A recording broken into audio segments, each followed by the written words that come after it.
जानकी जीवन स्मरण जय जय राम पार्वती पते हर हर महादेव पुंडलीक वरदा हरि विठ्ठल श्री अनंत कोटी ब्रह्मांड नायक राजाधिराज सच्चिदानंद सद्गुरु श्री ब्रह्मचैतन्य महाराज की जय. आपण श्री महाराजांच्या सेवेमध्ये संत श्री एकनाथ महाराजांनी रचलेला हरिपाठ पाहतोय. आज आपण 18वा अभंग पाहूया. 18व्या अभंगात नाथ महाराज म्हणतात, न जायेची ताठा नित्य खटाटोप मंडुकी वटवट तैसे तेगा. प्रेमाविण भजन नाकाविण मोती अर्थाविण पोथी वाचुनी काय. कुंकवा नाही ठाव म्हणे मी आहेव भावाविण देव कैसा पावे. अनुतापे वीण भाव कैसा राहे अनुभवे पाहे शोधून या.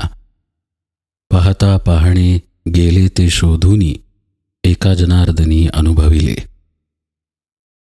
नाथ महाराज या अभंगामध्ये साधक अहंकाराच्या दृष्टीनेच साधना कशी करत राहतो याचं वर्णन करतात.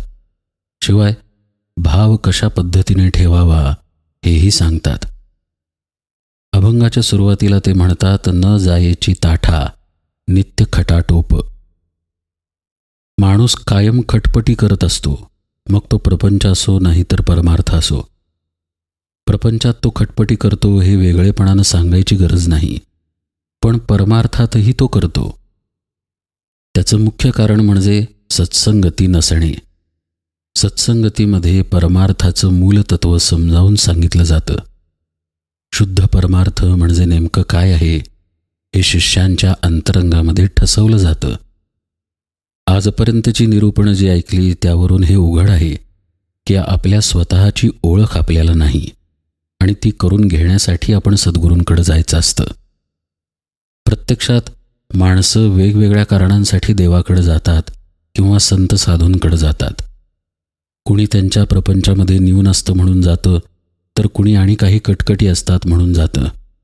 कुणाची कोर्ट केस आहे तर कुणाला मूलबाळ नाही, कुणाचं लग्न ठरत नाही तर कुणाची म्हैस हरवली आहे. पण या सगळ्या गाऱ्हाण्यांसाठी परमार्थ नाही. पण मुळात हे माहीतच नसतं की यासाठी परमार्थ नसून आपल्या स्वरूपाची ओळख होण्यासाठी परमार्थ आहे. ते सत्संगतीमध्ये गेल्यानंतरच कळायला लागतं. आणि असं न कळता किंवा परमार्थाचं खरं स्वरूप काय आहे हे समजून न घेता जो परमार्थ केला जातो त्याला नाथ महाराज खटाटोप म्हणतात. नुसतं ते त्याला खटाटोप म्हणत नाहीत, त्याच्या अलीकडे ते म्हणतात, न जायेची ताठा. अर्थातच हा ताठा म्हणजे आपला अहंकार आहे. अहंकार आपला जाणार कसा ना? मूळ कल्पना परमार्थाची जर समजली नाही तर माणूस सगळं काही आपल्या देहभावाच्या पातळीवरूनच करत राहतो. माझ्या घरची परिस्थिती जर नीट झाली तर माझ्यावर देवाची किंवा महाराजांची कृपा आहे असं आपण म्हणतो. रूढार्थानं सुद्धा समाजामध्ये अशीच मान्यता आहे. समजा आपण घर बांधलं किंवा नवीन विकत घेतलं तर आपण पटकन म्हणतो, पहा महाराजांची कृपा म्हणून घेऊ शकलो. नवीन गाडी घेतली की म्हणतो, रामाची कृपा आहे महाराजांची कृपा आहे म्हणून गाडी घेतली. रामाची कृपा आहे महाराजांची कृपा आहे म्हणून मुलगा झाला किंवा काहीही. प्रपंचातल्या लाभ आणि हानीला आपण कृपेच्या तुलनेत नेऊन बसवतो. आपल्या अनुकूल काही घडलं तर त्याला कृपा मानतो आणि प्रतिकूल काही घडलं तर माझं प्रारब्ध, माझं नशीब आडवं आलं असेल असं म्हणतो. सत्संगतीमध्ये गेल्यानंतर सद्गुरू शिष्याला सांगतात की प्रारब्धाची धाव फक्त देहापर्यंत आहे. तुझा म्हणजे तुझ्या आत्मस्वरूपाचा प्रारब्धाशी काहीही संबंध नाही. ही कल्पनाच त्याला मुळात नसल्यामुळं त्याचा परमार्थ सगळा देहभावाच्या पातळीवरूनच होतो. म्हणजे मी यात्रा करतो, मी उपवास करतो, मी साधना करतो, मी नामस्मरण करतो, मी पारायण करतो, यातला मी तिथेच राहतो आणि उपासना देहबुद्धीमध्ये जमा होते. मूलतः बघायला गेल्यास देहबुद्धी बाजूला ठेवण्यासाठी साधना आहे, पण तो देहबुद्धीला बरोबर घेऊनच साधना करतो. कारण हे अजून समजलेलं नसतं की तो म्हणजे देह नाही. हे सत्संगतीमध्ये गेल्यानंतर कळतं की आपण देह नसून आपण सच्चिदानंद स्वरूप आत्मा आहोत. असा अहंकारासहित केलेला खटाटोप कसा होतो? तर नाथ महाराज म्हणतात, मंडुकी वटवट तैसे तेगा. मंडूक म्हणजे बेडूक. बेडूक कसा निरर्थक डराव करत राहतो, तसं त्याची सगळी साधना निरर्थक होते. का? तर त्यानं त्याचा देहभाव जवळ ठेवून ती साधना केली. असं पहा, ज्या रोगातून बरं व्हायचं आहे त्या रोगाला कवटाळून औषध घेऊन काय उपयोग आहे? समजा आपल्याला खोकला आहे आणि ताप आहे. डॉक्टरांनी सांगितलं की वाऱ्यात फिरू नको, थंड काही खाऊ नको, तेलकट काही खाऊ नको, हे औषध मात्र घे. तर आपण ते औषध समजा गार पाण्याबरोबर किंवा तेलाबरोबरच खाल्लं तर आपला आजार बरा होईल की वाढेल? साहजिक आहे, आपला आजार वाढेलच. पण त्याला जर विचारलं की काय रे, औषध घेतलंस का? तर तो घेतलं असंच म्हणेल. तसंच या खटाटोपाचं आहे. वरकरणी दिसताना असं दिसतं की परमार्थ होतोय, साधना होतीये, पण प्रत्यक्षात तो खटाटोप आहे. कारण तिथे ताठा बरोबर आहे, अहंकार बरोबर आहे. म्हणून अशी खटाटोप मंडुकी वटवट जशी असावी, एखाद्या बेडकाची निरर्थक डराव जशी असावी, तशीही आहे. मग यासाठी उपाय काय? उपाय यासाठी प्रेम आणि भक्ती हाच आहे. आणि त्याचाच उल्लेख पुढे नाथ महाराज करतात. ते म्हणतात, प्रेमाविण भजन नाकाविण मोती, अर्थाविण पोथी वाचुनी काय. आपण जी उपासना करतोय, जी साधना करतोय, त्याचा नीट अर्थ समजून घेऊन ती करावी. म्हणूनच म्हटलं की आधी सत्संगती अत्यंत महत्त्वाची आहे. कारण त्याशिवाय साधनेचं मर्म कळत नाही. आपण कोण आहोत, देव कोण आहे, आपल्याला नक्की काय करायचं आहे, आपल्यातले कुठले दोष परमात्म प्राप्तीच्या आड येतात, हे सगळं सद्गुरू आपल्याला सांगतात. आणि मग साधना समजून घेतली जाते. अर्थातच समजून उमजून केलेल्या साधनेमध्ये मग प्रेम येतं. नाथ महाराज म्हणतात, भजन प्रेमाशिवाय असेल तर त्याच्यात काय अर्थ आहे? किंवा मोती जर कुठल्या दागिन्यामध्ये ठेवला नाही तर तो नुसताच रत्न म्हणून एखादा दगडच आहे, नाहीतर त्याला काही किंमत नाही. तसंच पोथीचं वाचन जर अर्थासहित केलं, त्या पोथीमध्ये काय सांगितलं आहे ते समजून घेऊन जर त्याचं वाचन केलं तर ते खरं वाचन. गोंदवलेकर महाराजांच्या चरित्रात एक गोष्ट आहे. त्यांनी 2 जणांना ज्ञानेश्वरी वाचायला दिली आणि ते म्हणाले की तुम्ही वाचन करा ज्ञानेश्वरीचं, मी जरा जाऊन आलो. असं सांगून महाराज बाहेर गेले. महाराज काही कामं करून 1-2 तासांनी परत आले. पहिली जी व्यक्ती होती तिला महाराजांनी विचारलं, वाचन कुठंपर्यंत आलं? तो माणूस म्हणाला, पहिला अध्याय झालाय, आता दुसरा चालू आहे. दुसऱ्या माणसाला महाराजांनी विचारलं, कुठंपर्यंत आलं वाचन?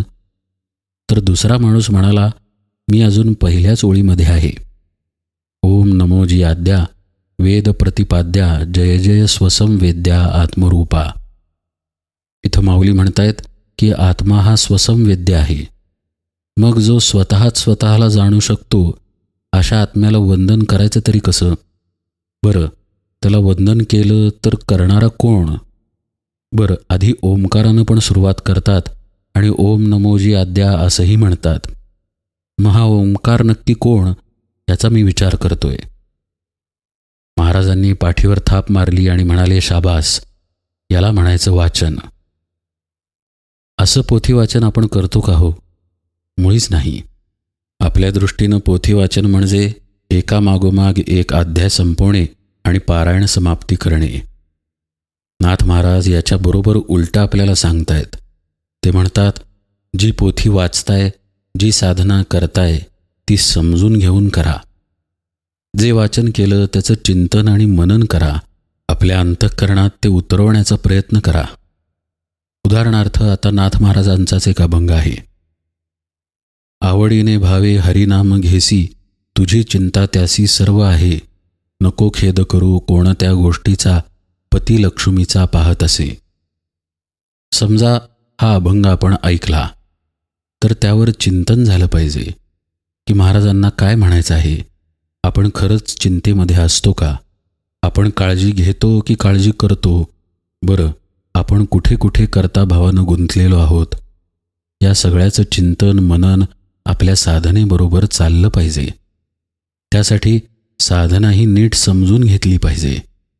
असं जर केलं तर त्या साधनेमध्ये आपोआप प्रेम यायला लागतं. नाहीतर नुसत्या वटवटीला किंवा नुसत्या खटाटोपाला काहीही अर्थ नाही, असं नाथ महाराज सांगतायत. पुढे ते आणखी उपमा देतात. ते म्हणतात, कुंकवा नाही ठाव म्हणे मी आहेव, आहेवपण म्हणजे सवाष्णपण. कुंकू नाही कपाळाला आणि म्हणायचं मी आहेव, म्हणजे काय हो? म्हणजे भक्तिभावानं साधना करायची नाही, समजून उमजून ती करायची नाही, पण समज मात्र असा करून घ्यायचा की मी साधना करतो, मी नामस्मरण करतो, मी मोठा शिष्य, मी मोठा भक्त.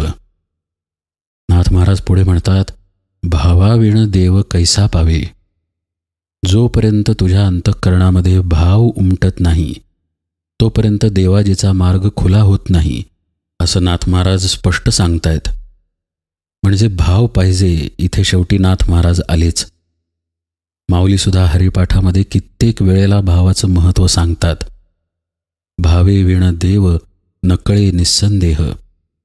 पण जर करायची म्हणून उपासना केली जात असेल, आपल्या अहंकाराला बरोबर घेऊनच साधना केली जात असेल, तर त्यात भाव कदापिही येत नाही.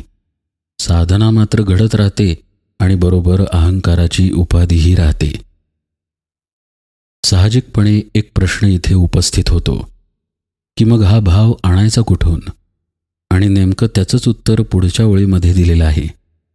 नाथ महाराज पुढे म्हणतात, अनुतापे विण भाव कैसा राहे. अनु या शब्दाची मराठीमध्ये योजना तेव्हा केली जाते जेव्हा अनुच्या पुढे येणारा शब्द वारंवार अनुभवला जातो. जसं की अनुसंधान, अनुताप, अनुराग. ताप याचा अर्थ पश्चात्ताप बरं का. अनुताप याचा अर्थ पश्चात्ताप म्हणून सांगितला जातो, पण खरं म्हणजे तसा तो नाही.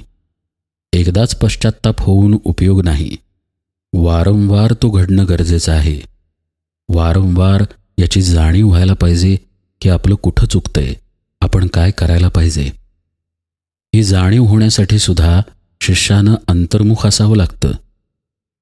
मी माझं वर्तन कसंही ठेवेन, फक्त गुरूंनी सांगितलेलं तेवढं करतोय ना, मग झालं तर. अशा पद्धतीची वागणूक चालत नाही. अंतर्मुखता अत्यंत महत्त्वाची आहे. आपली अंतर्मुखता आपल्यातले दोष आपल्यापुढे हिमालया एवढे मोठे करून दाखवते. वारंवार आपल्यातले दोष दिसायला लागले की नंतर त्याचं पर्यवसान अनुतापामध्ये होतं. असा अनुताप ज्याला झाला नाही त्याला भाव तरी कुठून येणार, असं नाथ महाराज म्हणतात. त्यामुळं पहिलं जर काही असेल तर आपल्यातले दोष पाहावेत आणि ते दोष दूर करण्याचा प्रयत्न करावा. बहुतांश वेळेला असं होतं की आपल्याला दुसऱ्याच्या डोळ्यातलं कुसळ दिसतं, पण आपल्या स्वतःच्या डोळ्यातलं मुसळ दिसत नाही. आपली मूळ प्रवृत्तीच अशी असते की आपण दुसऱ्याचे दोष पाहतो, स्वतःच्या दोषांकडे आपण कानाडोळा करतो. असं न करता अनुताप घडला पाहिजे, असं नाथ महाराज म्हणतायत. म्हणजे जेव्हा जेव्हा आपण सत्संगतीत काही श्रवण करू किंवा प्रत्यक्ष देहाची सत्संगती तरी काय गरजेची.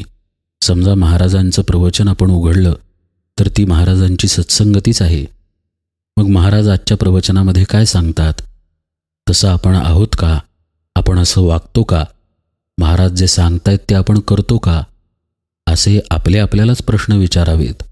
मग आपल्यातलेच दोष आपल्याला समोर दिसायला लागतात की अरे मी असं करत नाही, अरे खरंच की मी असाच आहे, हेच दोष आहेत माझ्यामध्ये. आणि असे दोष वारंवार आपल्याला दिसणं गरजेचं आहे. आणि हेच करा असं नाथ महाराज म्हणतायत. हे करत गेलं आणि त्याबरोबरीनं नामस्मरण, ध्यान किंवा सद्गुरूंनी जी आपल्याला साधना दिलेली आहे त्या साधनेचं औषध जवळ ठेवलं की आपोआप भाव निर्माण व्हायला लागतो. नाथ महाराज म्हणतात, अनुतापे विण भाव कैसा राहे, अनुभवे पाहे शोधून या. शोध घ्या म्हणतायत ते. तुमच्या आत असलेल्या भावाचा अनुभवानं शोध घ्या. कुणी म्हणेल की आम्ही भाविक नाही, पण असं अजिबात असत नाही. आपण प्रत्येकजण भाविक आहोत. फक्त आपला भाविकपणा आपण प्रपंचामध्ये, दृश्यामध्ये लावलेला आहे, विषयांमध्ये लावलेला आहे. संत आपल्याला तो भाविकपणा भगवंताजवळ वळवायला शिकवतात. तसा तो शोधून घ्यावा आणि आपल्या अंतरंगात भाव सापडला की त्या भावानं देवाला धरावं, असं नाथ महाराज म्हणतात. पुढे ते म्हणतात, पाहता पाहणे गेले ते शोधूनी, एका जनार्दनी अनुभविले. पाहता म्हणजे पाहणारा, म्हणजेच परमात्मा, आणि पाहणे म्हणजे परमात्म्याचा अनुभव घेणे. असं पहा, समजा एक मनुष्य डोंगराकडे बघतोय. त्याला जर मी विचारलं कोण डोंगराकडे बघतोय, तर तो म्हणेल मी बघतोय. मग डोंगराकडे बघणारा कोण, तर तो मनुष्य. तसंच पाहता म्हणजे पाहणारा. मग आता पाहतो कोण? देहामध्ये राहून कोण पाहतो, तर परमात्माच पाहतो. देहामध्ये राहून अनुभव कोण घेतो, तर परमात्माच घेतो. म्हणून पाहता म्हणजे परमात्मा. या पाहत्याला पाहणे म्हणजे परमात्म्याचा अनुभव घेणे. नाथ महाराज म्हणतात, पाहता पाहणे गेले ते शोधूनी. अर्थातच त्याला पाहण्यासाठी शोध घ्यावा लागतो, म्हणजेच साधना करावी लागते. वरतीही नाथ महाराज शोधूनिया असा शब्द वापरतात, तेव्हा ते भावाला निर्देशित करतात. कारण पुढे त्यांनी शोधूनी हा शब्द परमात्म्यासाठी वापरलेला आहे. परमात्मा भावाशिवाय शोधता येत नाही, म्हणून आधी ते भावाला शोधायला सांगतात, आणि भाव सापडला की मग भावाच्या आधारानं साधना करून परमात्म्याला शोधायला सांगतात. म्हणून अनुतापे विणभाव कैसा राही, हे खरं, पण अनुभवे पाहे शोधून या.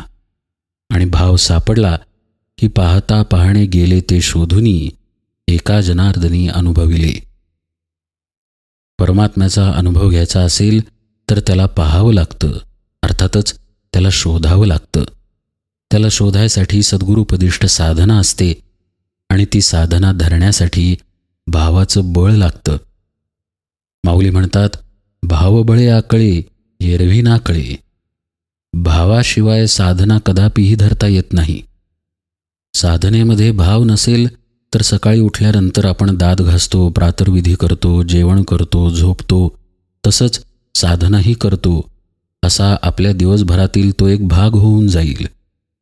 पण संतांना मात्र संपूर्ण आयुष्य हे साधना झालं पाहिजे असं अपेक्षित आहे. तसं होण्यासाठी भावाचं बळ अंगी पाहिजे. आणि वरती जसं सांगितलं तसं ते भावाचं बळ येण्यासाठी आधी आपण आपला मीपणा टाकून साधना करायला शिकलं पाहिजे. नसता ताठा आणि नसता खटाटोप आपण सोडून द्यायला पाहिजे. नाहीतर मग पदरात काहीही पडणार नाही, फक्त भ्रम पडेल. जर काही साधना करायचीच असेल तर ती प्रेमानं करावी, आपलेपणानं करावी. आठवून पहा, महाराज म्हणतात, राम तुमच्या घरातील कुणी आहे असं समजा. मग त्याची पूजा करताना, त्याला फूल वाहताना, त्याला नैवेद्य दाखवताना, त्याचं नामस्मरण करताना आत प्रेम आपसुकच येईल. त्याला कळवळून प्रेमानं हाक मारा असं ते म्हणतात. आणि अशी प्रेमानं हाक मारली तरच ते भजन. तिथे प्रेम नसेल तर तो फक्त खटाटोप आहे. तसंच पारायण किंवा सद्ग्रंथांच्या वाचनाच्या बाबतीतही ते समजून उमजून करा. असं करता करता काय होईल तर भाव सापडेल. आणि एकदा भाव सापडला की त्या भावानं परमात्म्याला घट्ट धरून ठेवा, असं नाथ महाराज या 18व्या अभंगात सांगतात. इथे निरूपण सेवेला विराम देतो. यथावकाश आपण 19वा अभंग पाहूया. जानकी जीवन स्मरण जय जय राम.